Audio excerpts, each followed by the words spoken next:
So we've discussed the challenges of selling your tenanted property in the previous video, and we now know that it can be complicated. And since COVID, things have gotten worse. We've seen such cases in the news in the recent years. Based on the challenges, you're better off to have your property vacant before putting it for sale. So how do you do that? First and foremost, before we get to discuss how you can negotiate with your tenant, I'd like to mention that maintaining a good and respectable relationship with your tenant over the period of their tenancy is very important. Always treat your tenants well. You never know when you will be needing them to be cooperative with you in the future. If you do have a good relationship, talking to them the right way may work. Legally, to get the tenant out, the owner or owner's immediate family member would have to need the property for their own use. Proper notice needs to be given.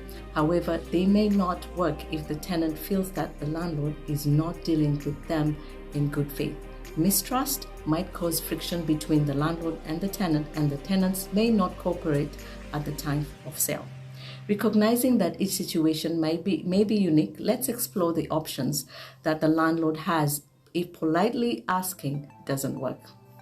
Offer a cash for keys incentive. Negotiate with the tenant if they leave by a certain agreed upon time that the landlord will give them cash incentive, say 2 to 3 months rent. The landlord can also offer to pay moving expenses as an incentive.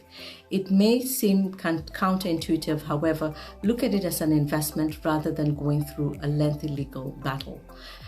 Should you decide within your rights to truly move into the property, you follow all the legal processes, you must stay in the property for 1 year before you sell. Otherwise, should the previous tenant get wind of the sale, then you could be convicted for an offense and be liable to pay a fine up to 50,000.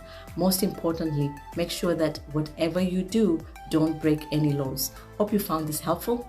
Make sure you leave any questions or comments below.